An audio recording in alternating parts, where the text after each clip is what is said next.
शुरुआत बड़ी खबर के साथ। मॉनसून सत्र के पहले दिन प्रधानमंत्री नरेंद्र मोदी संसद पहुंचे और उन्होंने सदन के अंदर सांसदों से कोरोना नियमों के पालन करने की अपील की। इस दौरान उन्होंने ये भी उम्मीद जताई कि कोरोना को हराने के लिए सभी सांसद वैक्सीन लगवा चुके होंगे।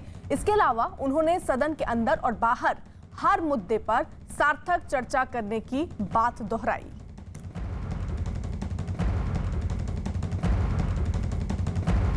मैं आशा करता हूं कि आप सबका वैक्सीन का कम से कम एक डोज लग गया होगा, लेकिन उसके बावजूद भी मेरी आप सब मित्रों से प्रार्थना भी है, सदन में भी सभी साथियों से प्रार्थना है कि हम सब कोरोना प्रोटोकॉल का पालन करने में सहयोग दें। अब ये वैक्सीन जो है बाहू पर लगती है और जब वैक्सीन बाहू पर लगती है तो आप बाहुबली बन जाते हैं और कोरोना के खिलाफ लड़ने के लिए बाहुबली बनने का एक ही उपाय है कि आपके बाहू पर वैक्सीन लगवा दीजिए। अब तक 40 करोड़ से ज्यादा लोग कोरोना के खिलाफ लड़ाई में बाहुबली बन चुके हैं। आगे भी बहुत तेज गति से इस काम को आगे बढ़ाया जा रहा है।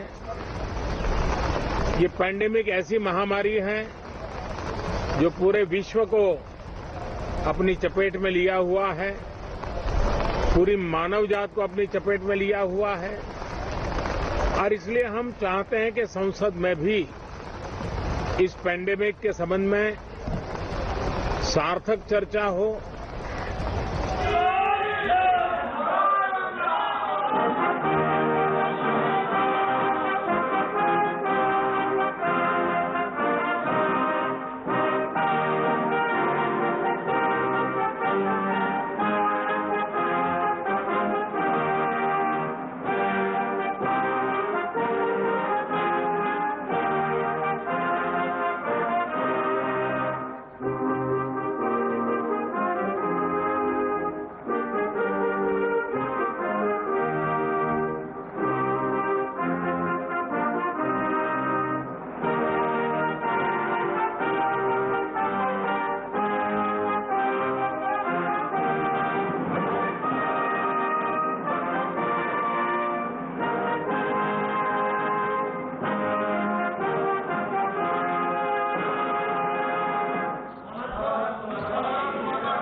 ये लोकसभा और राज्यसभा की तस्वीरें हम आपको दिखा रहे हैं। संसद की कार्यवाही जो है वो शुरू हो रही है। प्रधानमंत्री नरेंद्र मोदी जब सदन के बाहर थे तो उन्होंने इस बात का जिक्र किया कि तीखे सवाल के लिए वो तैयार हैं, धारदार सवाल के लिए वो तैयार हैं, लेकिन विपक्ष से साथ ही साथ ये अपील की कि शांतिपूर्ण वातावरण में सरकार को ये मौका दिया जाए कि वो अपनी बात रख पाए, क्योंकि जनता तक भी सही तरीके से बात पहुंचनी बेहद जरूरी है। अब ये मॉनसून सत्र क्यों खास है, देखिए 19 दिन ये इसका कामकाज चलने वाला है। ఎన్నుకోబడినందున చట్టరీత్యా నెలకొల్పబడిన భారత సంవిధానం పట్ల యథార్థమైన భక్తి విశ్వాసములు కలిగినయు భారతదేశపు तो देखिए खास ये इसलिए भी क्योंकि मंत्रिमंडल विस्तार के बाद ये पहला सत्र है और जाहिर तौर पर इसकी शुरुआत जो होगी वो मंत्रियों के इंट्रोडक्शन से होगी। वो लोकसभा और राज्यसभा दोनों जगहों पर होनी है। तो संसद की कार्यवाही देखिए शुरू हो गई।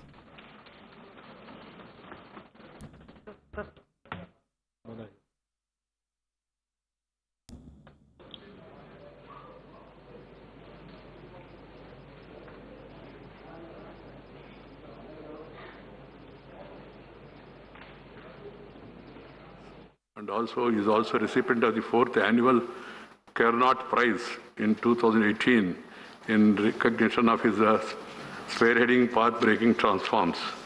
I personally feel that this House will surely be benefited by his rich political and administrative experience. His cordial and cheerful nature would further help him in discharging his duties as the leader of the House efficiently. I would also like to take this opportunity to place on record the remarkable contribution made by Sri Tawarchand Gedhot, Governor of the state of Karnataka.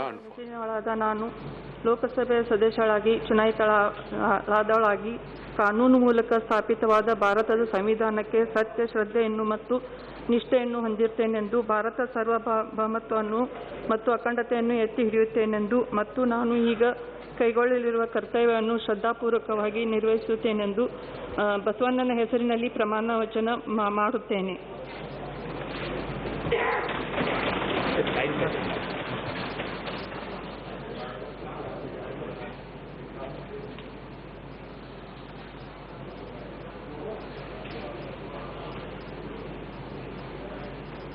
सभा दोनों जगहों पर कार्यवाही शुरू हो चुकी है। लोकसभा में 4 नए सदस्यों को शपथ भी दिलाई जा रही है। सीधी तस्वीरें हम आपको दिखा रहे हैं और साथ ही साथ यहां पर देखिए मंत्रिमंडल विस्तार के बाद ये पहला सत्र है। ऐसे में इंट्रोडक्शन जो मंत्री बने हैं नए उनका दोनों ही सदनों में लोकसभा और राज्यसभा में होना है। पहले वही प्रक्रिया होगी जो इस वक्त देखिए चल भी रही है और बहुत महत्वपूर्ण है ये जो आज से मॉनसून सत्र जिसकी आज से शुरुआत हो रही है। 13 अगस्त तक ये मॉनसून सत्र चलना है और अगर राजनीतिक हालात इस वक्त मौजूदा देखें तो काफी हंगामेदार ये हो सकता है क्योंकि विपक्ष ने अपना तेवर पहले ही दिखाना शुरू कर दिया। जो बयानबाजियों का दौर शुरू हुआ उसमें जहां एक तरफ मनीष तिवारी कह रहे हैं कि काम रोको प्रस्ताव वो लाएंगे, वहीं अधीर रंजन चौधरी कह रहे हैं कि सदन में फोन टैपिंग का मुद्दा भी वो उठाएंगे। साथ ही साथ पेट्रोल और डीजल के जो दाम बढ़ रहे हैं वो भी एक बड़ा मुद्दा होगा। कृषि को लेकर भी कृषि कानून को लेकर भी विपक्ष जो है वो अपने तेवर गरम दिखाने का रुख दिखा रहा है कि इस वक्त हंगामेदार ये सत्र हो सकता है। विक्रांत यादव हमारे सहयोगी इस वक्त जुड़ चुके हैं और विक्रांत देखिए प्रधानमंत्री नरेंद्र मोदी ने एक बार फिर से ये अपील की कि तीखे सवाल हो, धारदार सवाल हो, लेकिन जवाब देने का पूरा मौका भी मिले। देखिए सरकार की तरफ से ये पूरी कोशिश की जा रही है कि संसद के इस सत्र को सुचारू रूप से चलाया जाए क्योंकि सरकार की प्राथमिकता है कि इस सत्र में करीब 23 बिल, करीब 2 दर्जन बिल उसे पारित करवाने हैं। 20 दिन का करीब की सिटिंग इस सेशन के दौरान होगी यानी करीब 19 वर्किंग डे है जिसके दौरान सरकार को ये 23 बिल पारित करवाने हैं। तो सरकार की कोशिश है कि सदन में विपक्ष चर्चा अगर जो भी मुद्दा उठाना चाहता है उस पर चर्चा करे, सिर्फ हंगामे की भेंट सदन ना चले क्योंकि कोरोना के टाइम में कई तरह के प्रोटोकॉल के बीच में ये सत्र चलाया जा रहा है और सरकार ने इसी कारण न केवल सर्वदलीय बैठक हुई सदन ये सत्र शुरू होने से पहले बल्कि केंद्रीय मंत्री पीयूष गोयल ने खुद जाकर के शरद पवार से मुलाकात की। उन्होंने डॉक्टर मनमोहन सिंह से मुलाकात की, पूर्व प्रधानमंत्री से। इसके अलावा रक्षा मंत्री राजनाथ सिंह ने व्यक्तिगत मुलाकात की पूर्व रक्षा मंत्री AK एंटनी और पूर्व रक्षा मंत्री शरद पवार से। सीमा विवाद पर और वर्तमान स्थिति के बारे में उन्हें अवगत भी करवाने की कोशिश की।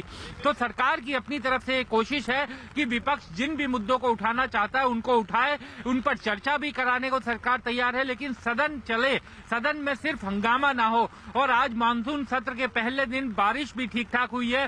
सरकार की कोशिश ये है कि ये मानसून सत्र पूरी तरीके से इसमें काम हो और जिस तरीके से पहले के कार्यकाल में पहले के संसद सत्र के दौरान जो बिल पारित करवाने में सफलता मिली वैसा ही इस बार भी हो। हालांकि विपक्ष का साफ यह कहना है कि वो महंगाई, तेल की बढ़ती कीमतों और तमाम ऐसे मुद्दों पर, कोरोना, वैक्सीनेशन, इन सब मुद्दों पर सरकार से जवाब चाहता है। तो ये देखना काफी दिलचस्प रहेगा कि संसद का जो विपक्ष के तेवर है उसके बीच में सरकार कैसे सामंजस्य बिठाती है और कैसे सदन को सुचारू रूप से चलाती है। बिल्कुल। और नीरज भी देखिए इस बीच हमारे साथ जुड़ चुके हैं। नीरज, विपक्ष के जो तेवर हैं वो तो दिखने भी शुरू हो गए। जहां TMC साइकिल रैली कर रही थी वहीं मनीष तिवारी तो कह रहे हैं काम रोको प्रस्ताव लाएंगे।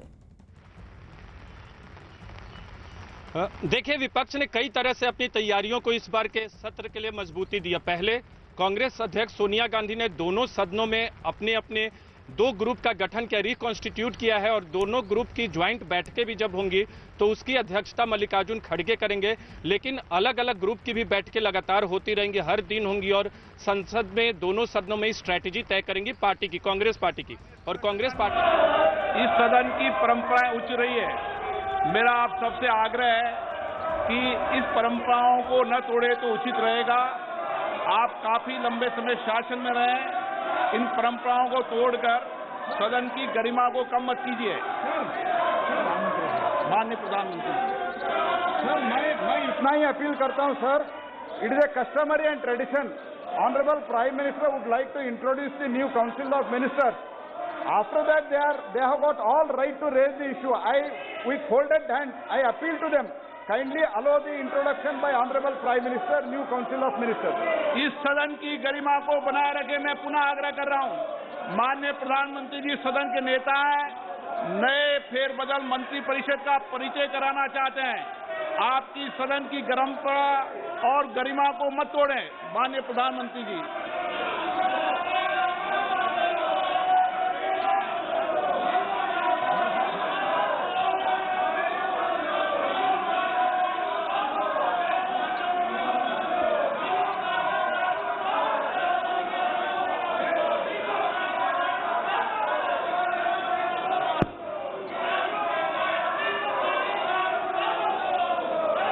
माननीय अध्यक्ष जी,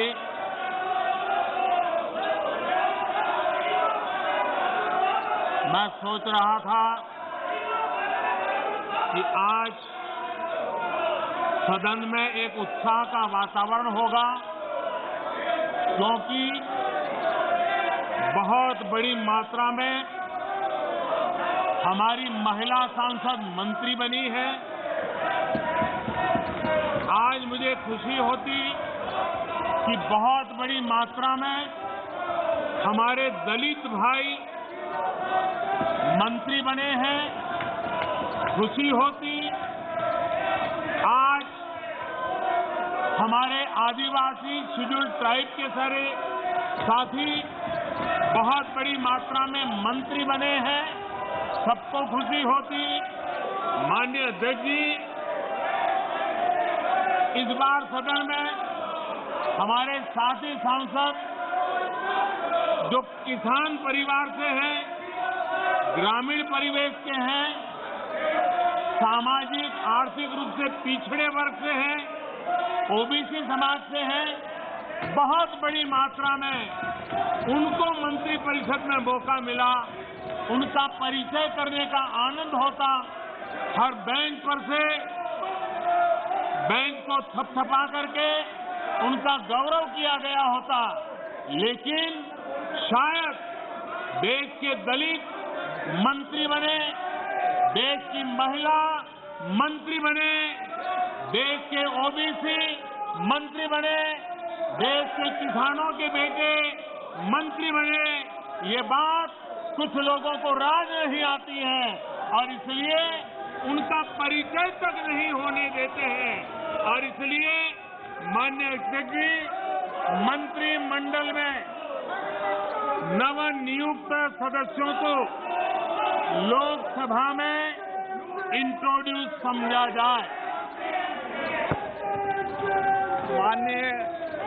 माननीय सदस्यगण, माननीय मंत्री महोदय का प्रधानमंत्री जी परिचय करना चाहते हैं। मैं पुनः आपसे आग्रह करता हूं, सदन की गरिमा और परंपराओं को बनाए रखें। ये उचित नहीं है। आप सदन की परंपरा गरिमा को गिरा रहे हैं। माननीय सदस्य अपने अपने आसन पर विराजे। मैं माननीय प्रधानमंत्री जी से आग्रह करूंगा कि मंत्रियों और राज्य मंत्रियों की सूची सदा पटल पर रख सकते हैं। मैं पटल पर रखता हूं। निधन संबंधी उल्लेख अच्छा हो, आप निधन संबंधी उल्लेख पर भी इसी तरीके से सदन में हल्ला करें। ये अच्छी परंपराएं मत डालिए आप। माननीय सदन के नेता, आप समझाइए इनको। अच्छी परंपरा निधन संबंधी उल्लेख, आप बैठाइए इनको अपनी अपनी सीटों पर।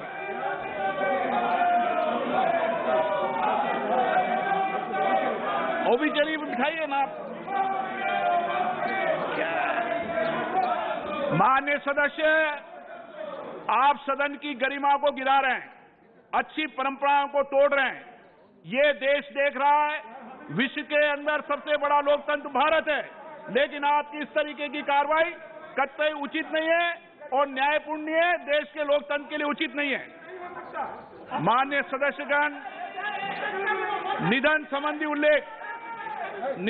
उल्लेख, माननीय सदस्यगण, मुझे अत्यंत दुख के साथ हमारे 40 पूर्व साथियों के निधन के संबंध में सभा को सूचित करना है।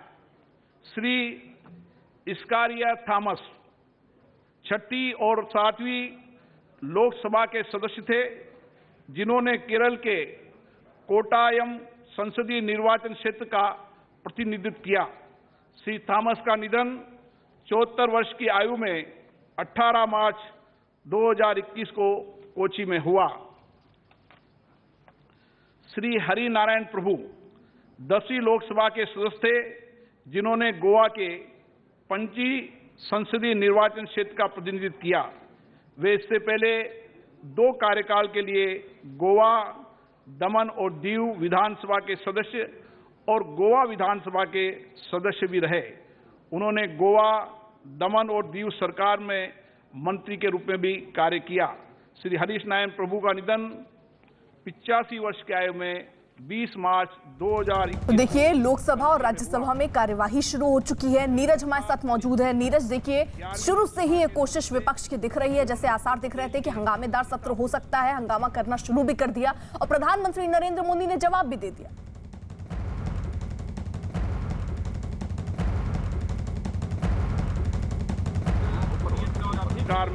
ने सदन के अंदर भाषण की शुरुआत की तो सबसे पहले महिला मंत्रियों का जिक्र किया, क्योंकि उनकी तादाद बहुत बढ़ गई है नए मंत्री परिषद के विस्तार के बाद, नए मंत्री परिषद के गठन के बाद।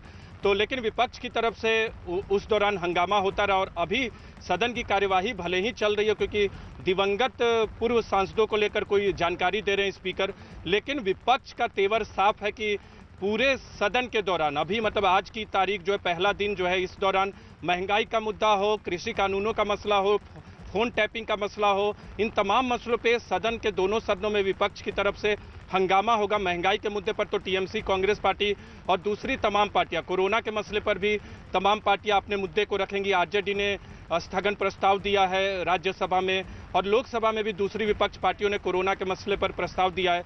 लेकिन सरकार के एजेंडे में प्रधानमंत्री के आज के स्टेटमेंट से अर्पिता ये तो साफ है कि प्रधानमंत्री के एजेंडे में सबसे महत्वपूर्ण जो मुद्दा है सदन के शुरुआती दौर में वो है कोरोना का मसला। और विपक्ष की पार्टियां भी चाहती हैं कि कोरोना के मसले पर चर्चा हो, लेकिन विपक्ष का दबाव इस बात को लेकर होगा कि महंगाई और कृषि कानूनों और फोन टैपिंग पर सरकार प्राथमिकता दे और उनकी बातों को पहले सुने।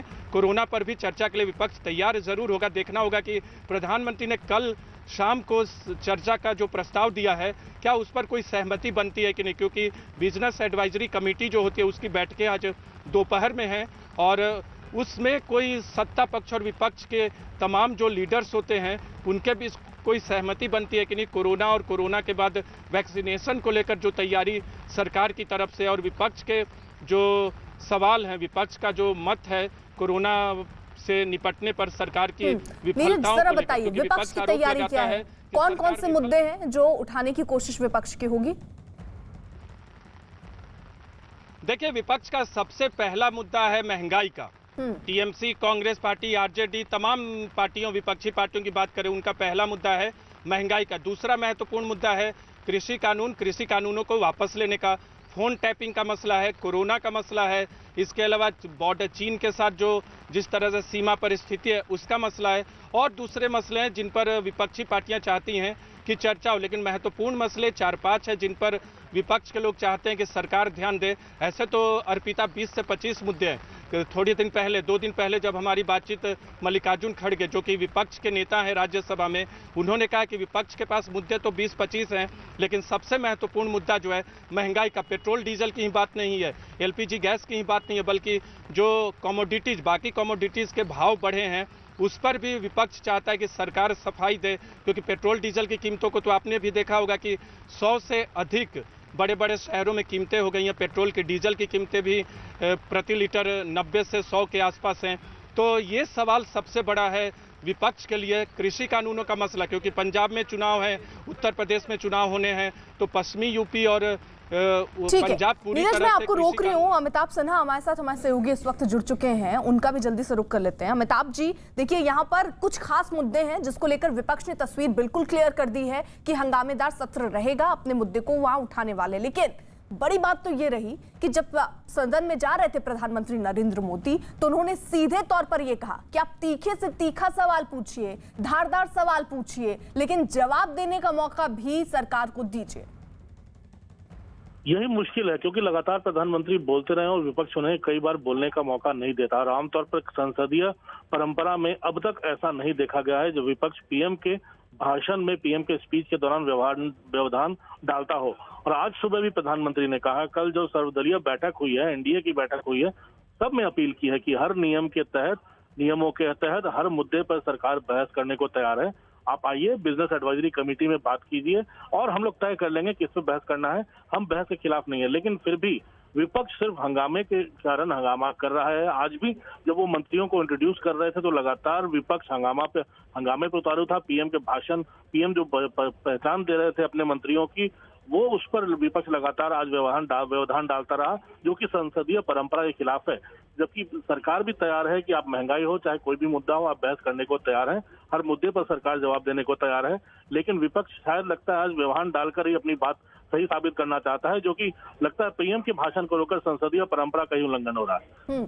और देखिए, जो शुरुआत हो रही थी, क्योंकि मंत्रिमंडल विस्तार के बाद ये पहला सत्र है जिसकी शुरुआत अमिताभ जी हो रही है, और इसमें जब प्रधानमंत्री नरेंद्र मोदी बोलने की शुरुआत करने वाले थे उससे पहले भी हमने देखा कि विपक्ष किस तरीके से हंगामा कर रहा था। लेकिन नरेंद्र मोदी ने वहां पर भी इनको जवाब दिया कि कितने कैबिनेट में महिलाएं हैं उनको शामिल किया गया, दलितों को शामिल किया गया, अन्य दलों को, वर्गों को साधा गया है, लेकिन उस पर लग रहा है विपक्ष उत्साह से भरा हुआ नहीं है और उनका इंट्रोडक्शन भी होने नहीं दे रहा है। बिल्कुल, यही मुश्किल है। और प्रधानमंत्री ने शायद इसीलिए कहा कि जो इतने सारे दलित मंत्री बने हैं, जिसमें 1 दर्जन दलित मंत्री हैं पूरे मंत्रिमंडल में, 8 से ज्यादा आदिवासी मंत्री हैं, 27 ओबीसी मंत्री हैं, और सबका परिचय करवाना, सभी बहुत हम्बल बैकग्राउंड से आते हैं, ग्रामीण परिवेश से आते हैं, और उनको परिचय न करवाने देकर विपक्ष अपनी मानसिकता का परिचय दे रहा है। प्रधानमंत्री ने भी आरोपों की झड़ी लगा दी विपक्ष पर कि अपने मुद्दे उठाने के लिए प्रधानमंत्री को डिसरप्ट करके उन मंत्रियों का परिचय होने नहीं दे रहा है जो काफी पिछड़े बैकग्राउंड से आ रहे हैं, जो काफी, जिसे बीजेपी कतार में खड़ा आखिरी व्यक्ति कहती है, जिसे ग्रामीण परिवेश कहती है, जो गरीब घर से आते हैं। कल भी हमने मुरुगन जो मंत्री हैं, केंद्रीय मंत्री बने हैं पिछले हफ्ते, उनके माँ बाप को हम लोगों ने कल उन तस्वीरें देखी हैं, किस तरह से वो गांव में खेती कर रहे हैं। तो ये तमाम चीजें जो प्रधानमंत्री जिसका परिचय अपने अब मंत्रियों का बिल्कुल यानी देखिए, फिलहाल ये कार्रवाई शुरू हो गई। प्रधानमंत्री नरेंद्र मोदी ने वहां संबोधित भी किया और सीधे विपक्ष पर निशाना भी साधा। एक छोटे से ब्रेक के लिए रुक रहे हैं, आप बने रहिए न्यूज़ 18 इंडिया के साथ।